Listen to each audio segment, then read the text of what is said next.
Oh man, guys, we've had a disaster today. A big old disaster. Such a big disaster that I'm gonna conceal you while I hide your hint, and then I'll be back. Let me see if this works. Beautiful. You can't see nothing. Can't see nothing, but I'm still here. I'm still here, ladies and gents. But I will not be able to tell if you can see the hint until I'm in it to win it. Okay, let's see. Here I am. What a day we've had. So I have been baking today, and the little book that I had said, I know. I had a thing over it. We're okay. I was hiding your hint because I didn't have time to before. Oh, thank you. No. That's not what we want, Patricia. We don't want casual flamenco vibes, but it's true. I do have this little flamenco flower in my head, so that's on me. But anyways, I'm glad you guys are here to hear this because the recipe was like, make fondant. And I was like, okay, I can do that. Like fondant, that seems easy. And so it's all about this like large thread stage. And I was like, okay, large thread. What does that mean? So I had a little bowl. And so you take the syrup and you pour it in the bowl. And when it makes large threads, that's when you know it's done. So it was like, well, that looks like it's a thread. I guess that's fine. But then I was like, I don't know. I guess I'll just wait and the thread will probably get a little bigger. And so I waited for 30 seconds, a minute more. And then I poured it in the water and I heard cracking noises and I'm like, what's that? So there's the cracking noises. And then I look in the water and it's made a little sculpture of itself. And I'm like, uh-oh, I don't think that's supposed to happen. That seems to be the sculpture stage. So I'm like, okay, I better take this out. But also it's like this hot bubbling sugar water that's yelling at you. And I'm supposed to pour it onto the counter. And I'm like, what if it pours off the counter onto my feet? So I was really carefully pouring it, real nervous. And then it was oh, I guess it seems to be stopping. That's good. And so then I get out my little spatula that I'm supposed to use to work with it into the fondant stage. So I get out my little spatula and I'm like, and it started to become candy. And I'm like, oh no, we have gone too far. So, anyways, complete disaster. I did not make fondant. I did make really shitty sugar water candy, but we don't want to talk about that. So, no fondant for us. That's okay. We'll have other things. Oh, damn, I wanted to make a drink before this. Ugh, here we are. So anyways, that's my little tale for today, is that I really goofed it on the fondant. But yeah, so let's read some Sense and Sensibility to bring just a slight touch of normalcy. A snack for later. It's this long and this wide and a really unappealing green. Anyways, I don't know what was Monet's problem, but no one should try to make that cake. Okay, I'm hitting something. I don't know what I'm hitting. Oh, my bed is not made at the moment. I'm changing the sheets. I'm clean. Okay, what happened yesterday? All I know is that Edward was dumb. And once again has had multiple opportunities to get his ass out of... Okay. So, I think what happened is Eleanor was like... Okay, yes.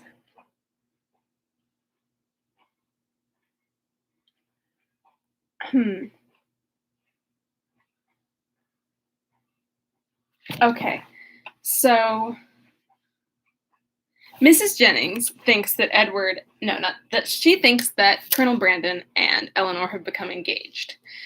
And she and Eleanor exchange words about it.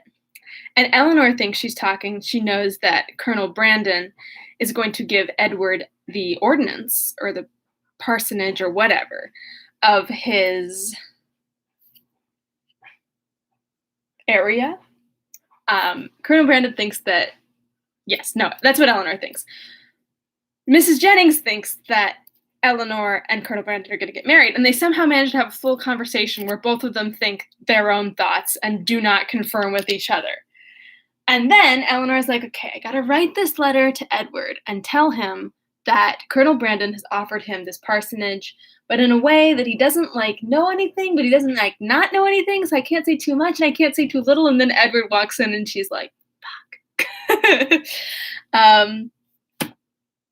It was beautiful. Sorry, I was responding to Patricia. So Edward walks in, they have this really terse, weird conversation where they're both like, yeah, so that's cool. And he's like, cool, so you're cool? And she's like, I'm cool. Why? Why would I not be cool? I'm super cool. And Edward's like, cool, because I'm also super cool. Yeah. So they're both dumb. And then Miss Jennings comes back and she's like, oh, it's so good. And then they have another conversation in which they're both like, she's like, oh, I guess it's going to probably take Edward 2 or 3 months to get ordained. And Mrs. Jennings is like, 2 or 3 months? Girl, how are you going to wait that long? And Eleanor's like, what? Then they finally figure it out. And it's beautiful. And in the next chapter, she goes to talk to her quote-unquote sister, Mrs. Dashwood, John's wife. And there she runs into, John, who's just stupid and talking off his ass, and and he's like, we just the whole family just wants you to know that not that this happened or we ever thought it was going to happen, but if you if you had been married to Edward, we would have hated you a lot less than Lucy, because now that we've seen that he's going to marry Lucy, we would have been a lot more happy if he had married you, but anyways, that's water under the bridge, sorry. And Eleanor's like, cool, thanks guys. And then she meets Edward's brother, Sir Robert, and Robert's like, ugh, I tried to get him to stop doing that because it was so selfish of him, but now I've come into thousands and thousands of pounds of money, and so everyone's just, it's Dumbo Town in Austin land. I'm gonna sneeze. Woo! Excuse me, I mourned for my fondant. That poor bastard. Okay. Let us try this again. Sense and Sensibility, Volume 3, Chapter 6. One other short call in Harley Street, in which Eleanor received her brother's congratulations on their traveling so far towards Barton without any expense, and on Colonel Brandon's being to follow them to Cleveland in a day or two, completed the intercourse of the brother and sisters in town, and a faint invitation from Fanny to come to Norland whenever it should happen to be in their way, which of all things was most unlikely to occur, with a more warm though less public assurance from John to Eleanor of the promptitude with which he should come to see her at Delaford, was all that foretold any meeting in the country. It amused her to observe that all her friends seemed determined to send her to Delaford, a place in which, of all others, she would now least choose to visit, or wish to reside, for not only was it considered as her future home by her brother and Mrs. Jennings, but even Lucy, when they parted, gave her a pressing invitation to visit her there. Very early in April, and tolerably early in the day, the two parties from Hanover Square and Berkeley Street set out from their respective homes to meet by appointment on the road. For the convenience of Charlotte and her child, they were to be more than 2 days on their journey, and Mr. Palmer, traveling more expeditiously with Colonel Brandon, was to join them at Cleveland soon after their arrival. Marianne, few as had been her hours of comfort in London, and eager as she had long been to quit it, could not, when it came to the point, bid adieu to the house in which she had for the last time enjoyed those hopes and that confidence in Willoughby which were now extinguished forever, without great pain. Nor could she leave the place in which Willoughby remained, busy in new engagements and new schemes in which she could have no share, without shedding many tears. Eleanor's satisfaction at the moment of removal was more positive. She had no such object for her lingering thoughts to fix on. She left no creature behind from whom it would give her a moment's regret to be divided forever. She was pleased to be free herself from the persecution of Lucy's friendship. She was grateful for bringing her sister away unseen by Willoughby since his marriage, and she looked forward with hope to what a few months of tranquillity at Barton might do towards restoring Marianne's peace of mind and confirming her own. Their journey was safely performed. The second day brought them into the cherished or the prohibited country of Somerset, for as such was it dwelt on by turns in Marianne's imagination, and in the forenoon of the third day they drove up to Cleveland. Cleveland was a spacious, modern-built house situated on a sloping lawn. It had no park, but the pleasure grounds were tolerably extensive, and like every other place of the same degree of importance, it had its open shrubbery and closer wood walk, for a road of smooth gravel winding round a plantation led to the front. The lawn was dotted over with timber. The house itself was under the guardianship of the fir, the mountain ash, and the acacia, and a thick screen of them altogether, interspersed with tall Lombardy poplars, shut out the offices. Marianne entered the house with a heart swelling with emotion from the consciousness of being only 80 miles from Barton, and not 30 from Combe Magna, and before she had been 5 minutes within its walls, while the others were busily helping Charlotte show her child to the housekeeper. She quitted it again, stealing away through the winding shrubberies, now just beginning to be in beauty, to gain a distant eminence, where from its Grecian temple her eye, wandering over the wide tract of country to the southeast, could fondly rest on the farthest ridge of hills on the horizon, and fancy from their summits Combe Magna might be seen. Girl, he's a trash bag. In such moments of precious, of invaluable misery, she rejoiced in tears of agony to be at Cleveland, and as she returned by a different circuit to the house, feeling all the happy privilege of country liberty, of wandering from place to place in free and luxurious solitude, she resolved to spend almost every hour of every day while she remained with the Palmers, in the indulgence of such solitary rambles.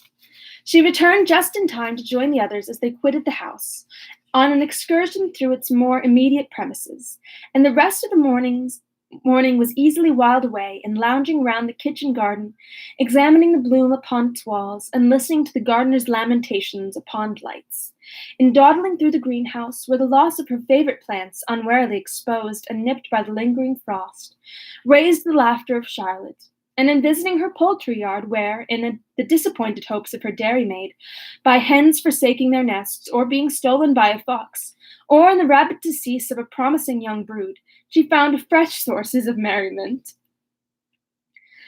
The morning was fine and dry, and Marianne, in her plan of employment abroad, had not calculated for any change of weather during their stay at Cleveland. With great surprise, therefore, did she find herself prevented by a settled rain from going out again after dinner. She had depended on a twilight walk to the Grecian temple, and perhaps all over the grounds, and an evening merely cold or damp would not have deterred her from it. But a heavy and settled rain even she could not fancy dry or pleasant weather for walking. Their party was small, and the hours passed quietly away. Mrs. Palmer had her child, and Mrs. Jennings her carpet work. They talked of the friends they had left behind, arranged by Lady Middleton's engagements, and wondered whether Mr. Palmer and Colonel Brandon would get farther than reading that night. Eleanor, however, little concerned in it, joined in their discourse, and Marianne, who had the knack of finding her way in every house to the library, however it might be avoided by the family in general, soon produced herself a book. Nothing was wanting on Mrs. Palmer's side that constant and friendly good humor could do, to make them feel themselves welcome. The openness and heartiness of her manner more than atoned for that want of recollection and elegance which made her often deficient in the forms of politeness. Her kindness, recommended by so pretty a face, was engaging. Her folly, though evident, was not disgusting, because it was not conceited, and Eleanor could have forgiven everything but her laugh. The two gentlemen arrived the next day to a very late dinner, affording a pleasant enlargement of the party and a very welcome variety to their conversation, which a long morning of the same continued rain had reduced very low. Eleanor had seen so little of Mr. Palmer, and in that little had seen so much variety in his address to her sister and herself, that she knew not what to expect to find him in his own family. She found him, however, perfectly the gentleman in his behavior to all his visitors, and only occasionally rude to his wife and her mother. She found him very capable of being a pleasant companion, and only prevented from being so always by too great an aptitude to fancy himself as much superior to people in general, as he must feel himself to be Mrs. Jennings and Charlotte. I think I don't know how I did this. I've somehow gotten a scratch. I thought it was a burn from. This is not important. I thought it was a burn from the fondant, but it's not. Mm. For the rest of his character and habits, they were marked, as far as Eleanor could perceive, with no traits at all unusual in his sex and time of life. He was nice in his eating, uncertain in his hours, fond of his child, though affecting to slight it, and idled away the mornings at billiards, which ought to have been devoted to business.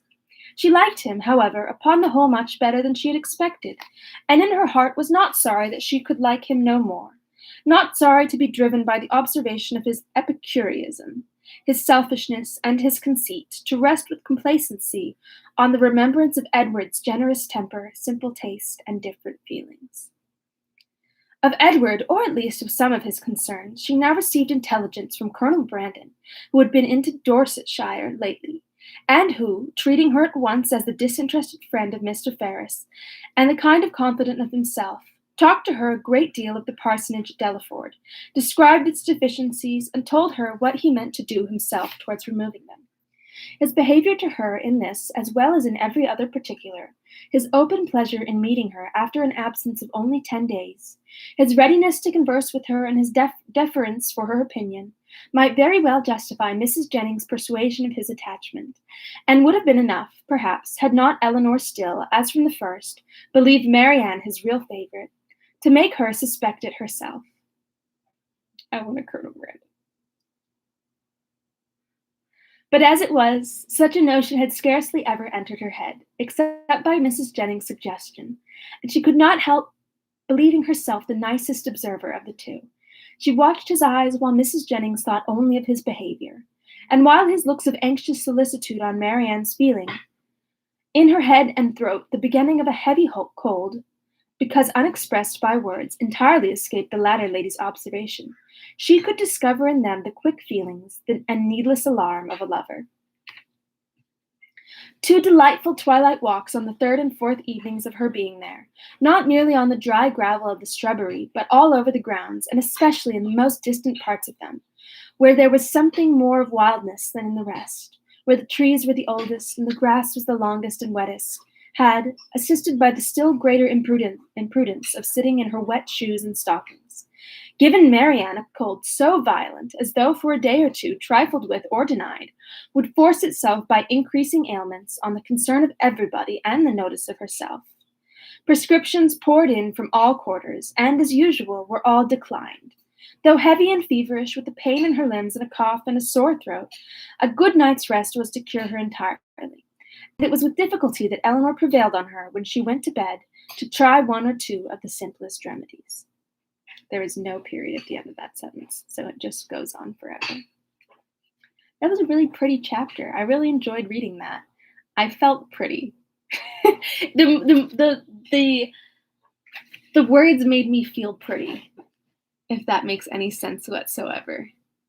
It was just, they were nice and sweet and of a beautiful comfort that I very much want. It was nice. I liked it. It was like Christmas time, but in spring. It's that nice Christmas time feeling of contentment. Chapter 7. Marianne got up the next morning at her usual time, to every inquiry replied that she was better, and tried to prove herself so by engaging in her customary employments.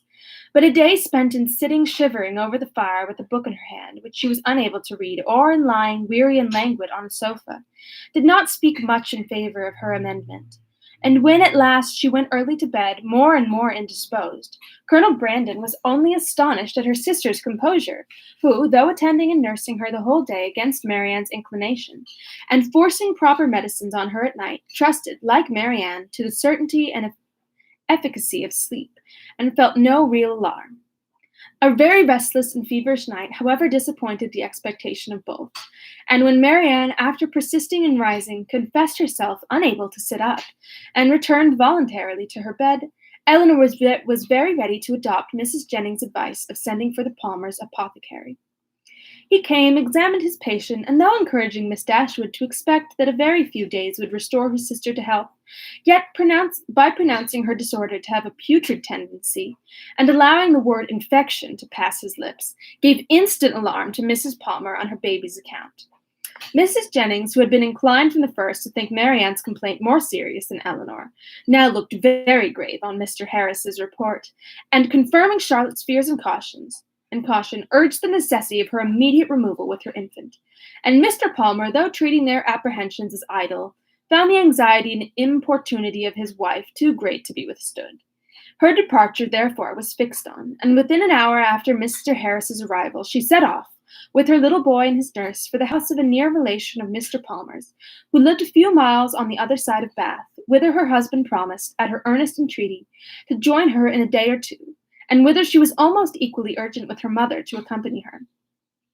Mrs. Jennings, however, with the kindness of heart which made Eleanor really love her, declared her resolution of not stirring from Cleveland as long as Marianne remained ill, and of endeavoring, by her own attentive care, to supply to her the place of the mother she had taken from her.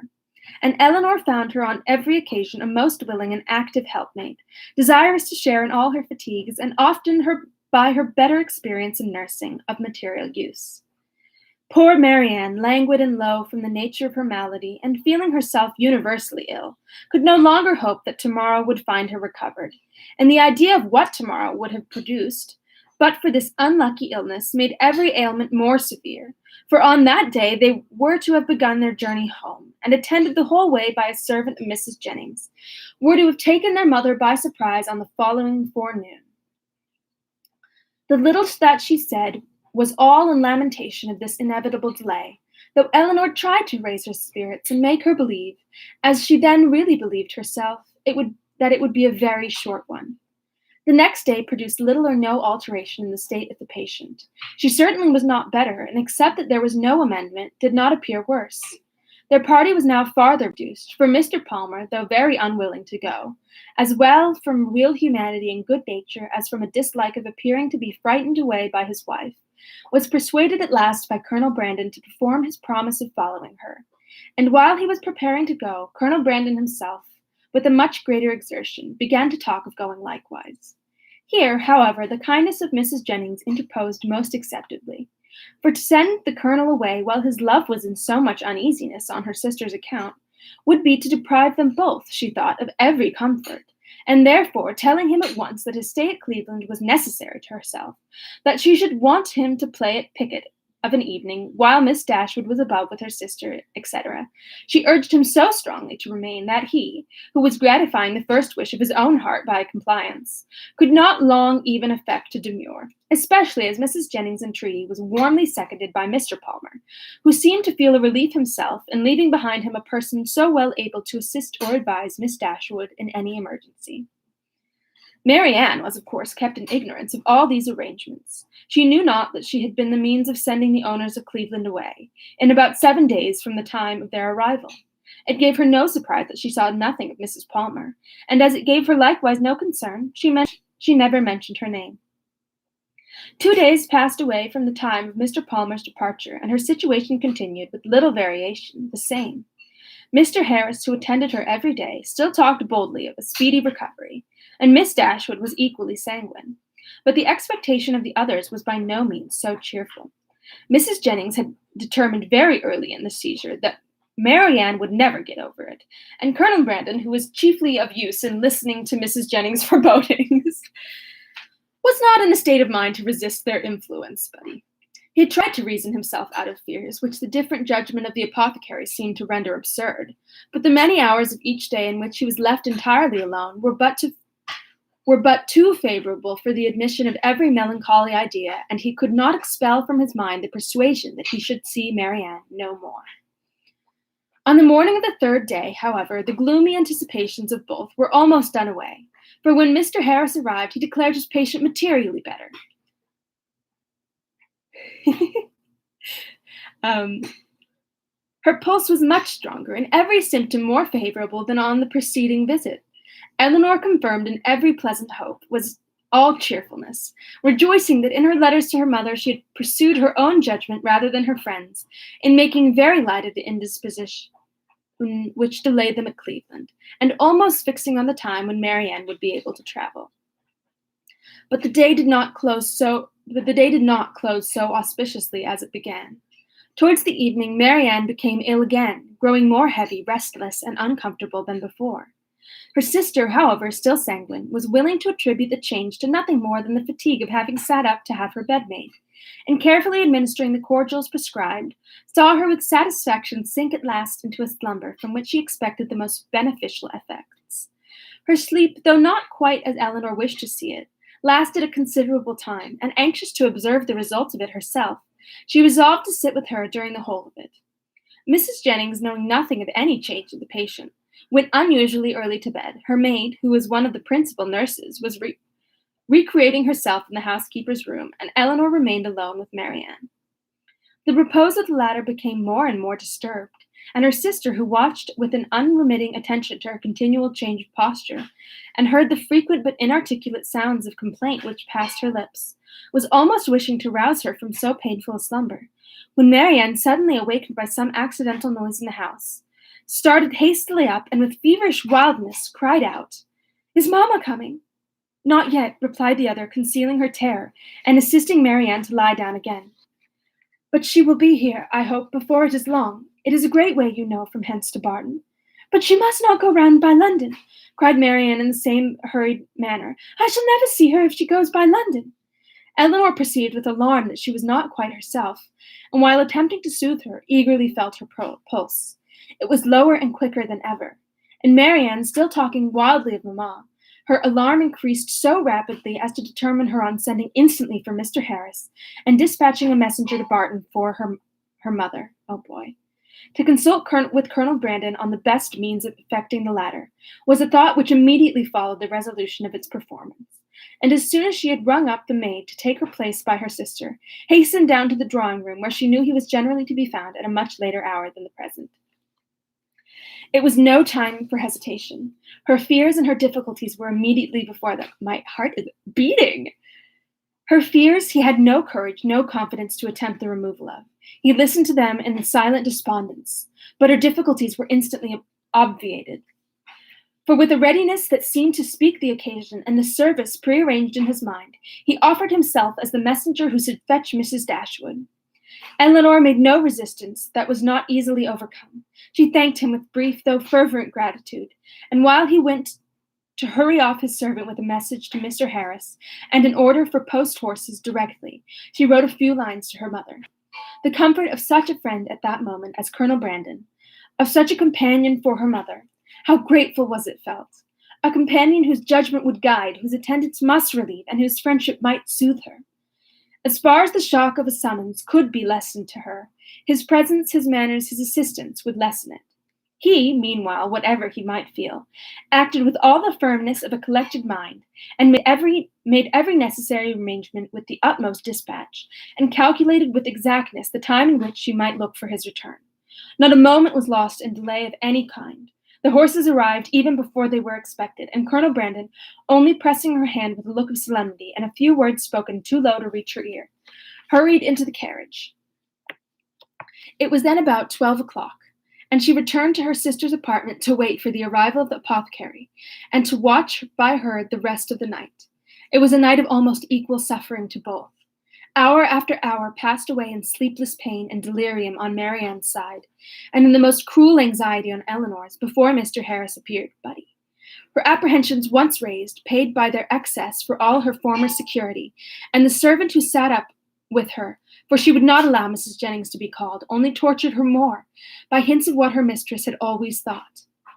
Marianne's ideas were still, at intervals, fixed incoherently on her mother, and whenever she mentioned her name, it gave a pang to the heart of poor Eleanor, who, reproaching herself for having trifled with so many days of illness, and wretched for some immediate relief, fancied that all relief might soon be in vain, that everything had been delayed too long, and pictured to herself her suffering mother arriving too late to see this darling child or to see her rational. She was on the point of sending again for Mr. Harris, or if he could not come, for some other advice, when the former, but not till after 5 o'clock, arrived. His opinion, however, made some little amends for his delay, for though acknowledging a very unexpected and unpleasant alteration in his patient, he would not allow the danger to be material, and talked of the relief which a fresh mode of treatment must procure, with a confidence which, in a lesser degree, was communicated to Eleanor. He promised to call again in the course of 3 or 4 hours, and left both the patient and her anxious attendant more composed than he had found them. With strong concern and with many reproaches for not being called to their aid, did Mrs. Jennings hear in the morning of what had passed. Her former apprehensions, now with greater reason restored, left her no doubt of the event, and though trying to speak comfort to Eleanor, her conviction of her sister's danger would not allow her to offer the comfort of hope. Her heart was really grieved. The rapid decay, the early death of a girl so young, so lovely as Marianne, must have struck a less interested person with concern. She didn't die, Mrs. Jennings is just freaking out, for clarity.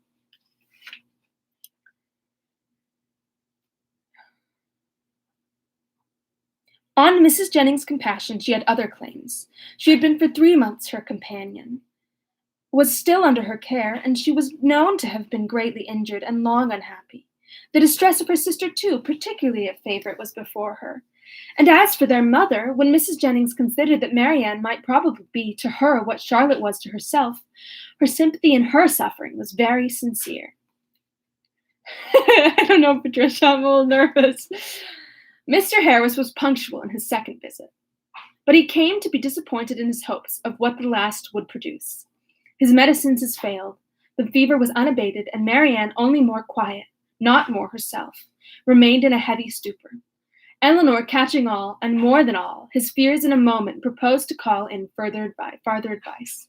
But he judged it unnecessary. He had still something more to try, some fresh application of whose success he was almost confident as the last. And his visit concluded with encouraging assurances which reached the ear, but could sorry, I tried to crack my back and I got side-whacked. But could not enter the heart of Miss Dashwood. She was calm except when she thought of her mother. But she was almost hopeless, and in this state she continued till noon, scarcely stirring from her sister's bed, her thoughts wandering from one image of grief, one suffering friend to another, and her spirits oppressed to the utmost by the conversation of Mrs. Jennings, who scrupled not to attribute the severity and danger of this attack to the many weeks of previous indisposition which Marianne's disappointment had brought on. Eleanor felt all the reasonableness of the idea, and it gave fresh misery to her reflections. At noon, however, she began, but with a caution, a dread of disappointment, which for some time kept her silent, even to her friend, to hope she could perceive a slight amendment in her sister's pulse. She waited, watched, and examined it again and again, and at last, with an agitation more difficult to bury under her exterior calmness than all her foregoing distress, ventured to communicate her hopes. Mrs. Jennings, though forced, on examination, to acknowledge a temporary revival, tried to keep her young friend from indulging a thought of its continuance, and Eleanor, conning over every injunction of distrust, told herself likewise not to hope. But it was too late. Hope had already entered, and feeling all its anxious flutter, she bent over her sister to watch. She hardly knew for what. Half an hour passed away, and the favorable symptom yet blessed her. Others even arose to confirm it. Her breath, her skin, her lips, all flattered Eleanor, with signs of amendment, and Marianne fixed her eyes on her with a rational though languid gaze.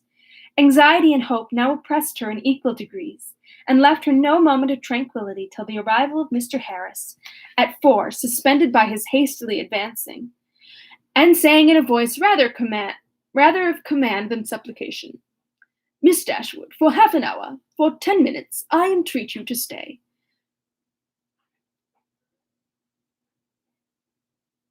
I'm confused. No, sir, she replied with firmness. I shall not stay. Your business cannot be with me.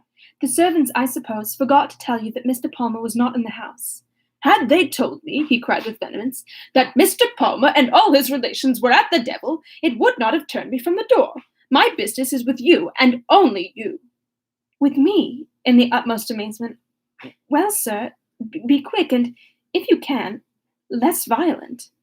Sit down, and I will be both. I don't know what the deal is. She's been alone with men before. Oh, I was whisking so hard. She hesitated. She knew not what to do. The possibility of Colonel Brandon's arriving and finding him there came across her. But she had promised to hear him, and her curiosity, no less than her honor, was engaged. After a moment's recollection, therefore, concluding that prudence required dispatch, and that her acquiescence would best promote it, she walked silently towards the table and sat down. He took the opposite chair, and for half a minute not a word was said by either. I don't know what's going on. Pray be quick, sir, said Eleanor impatiently. I have not time to spare. He was sitting in an attitude of deep meditation, and seemed not to hear her. Your sister, said he with abruptness, a moment afterwards, is out of danger. I heard it from the servant. God be praised. But is it true? Who the hell is this?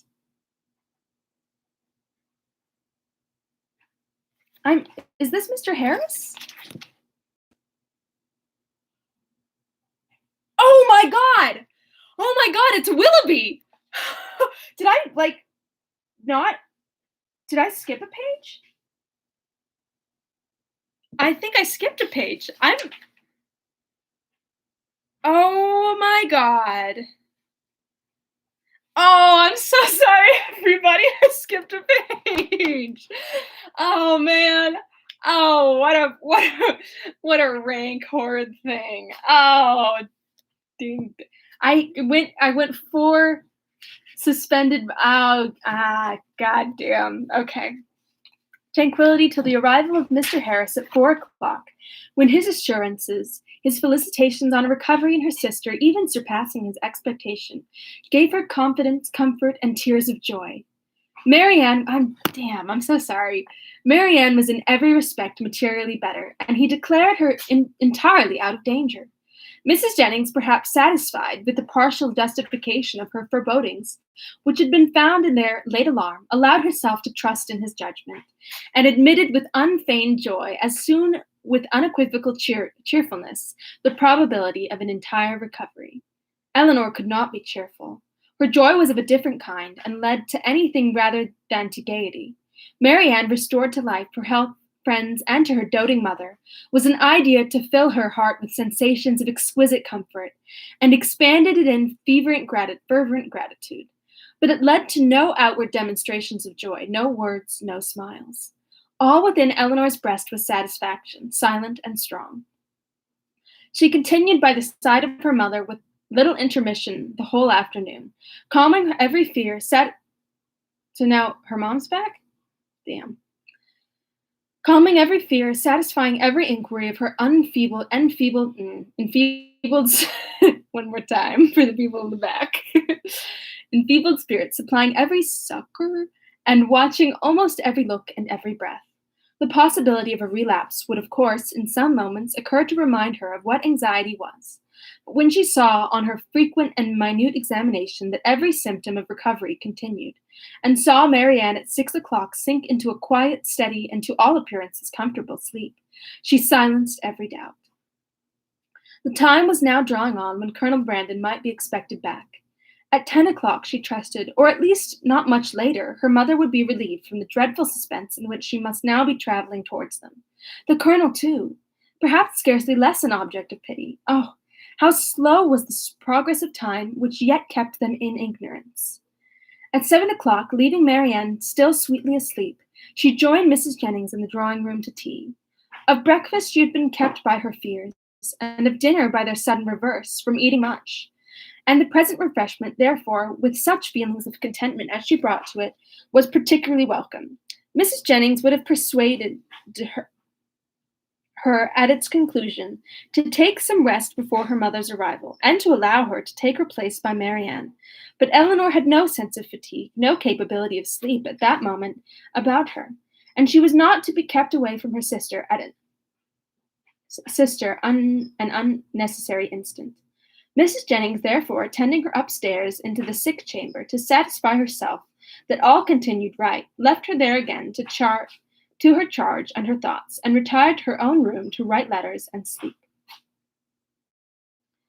The night was cold and stormy. The wind roared round the house, and the rain beat against the windows. But Eleanor, all happiness within, regarded it not.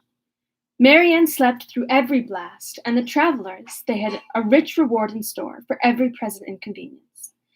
The clock struck 8. Had it been 10, Eleanor would have been convinced that at a moment she...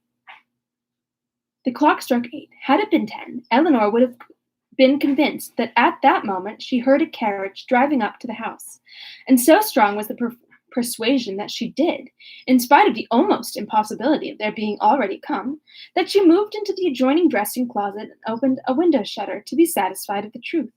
She instantly saw that her ears had not deceived her. The flaring lamps of the carriage were immediately in view. By their uncertain light, she thought she could discern it to be drawn by 4 horses, and this, while it told of the excess of her poor mother's alarm, gave some explanation to such an expected rapidity. Never in her life had Eleanor found it so difficult to be calm as at that moment. The knowledge of what her mother must be feeling as the carriage stopped at the door, of her doubt, her dread, perhaps her despair, and of what she had to tell. With such knowledge, it was impossible to be calm. All that remained to be done was to be speedy, and therefore, staying only till she could leave Mrs. Jennings' maid with her sister, she hurried downstairs. The bustle in the vestibule as she passed along the inner lobby assured her that they were already in the house. She rushed forwards towards the drawing room. She entered it and saw only Willoughby. Damn, guys, that would have been such a good reveal had I not flipped the page. Ugh! Oh, what a bummer! I blew it! Oh, 2 things blown in one day. I should just give up now. Oh, man. Next chapter is hefty. I'm definitely only going to be able to read one more chapter tomorrow. Check this out. It's 1, 2, 3, 4, 5, 6, 7, 7. We'll see. 1, 2. Maybe. The chapter following is only 2. All right. Well. Nark. That is the end of the chapter. I know. She's really giving it to us. She's good at cliffhangers. We give that to Jane. Okay. I stretch.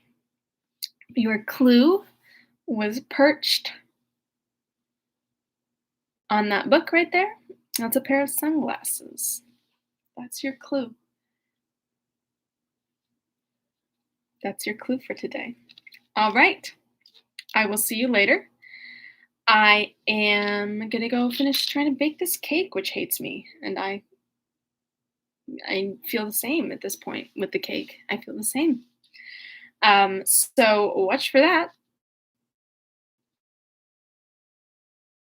And I will, okay, I'm back. Yeah, so watch for that. Good chapters today. I liked them. I didn't have to read for anybody very much, which was nice. But tomorrow is Sunday. I'll be in at 3, and I will see you then. All right. Happy days. I'll see you soon. Goodbye. Goodbye. Goodbye.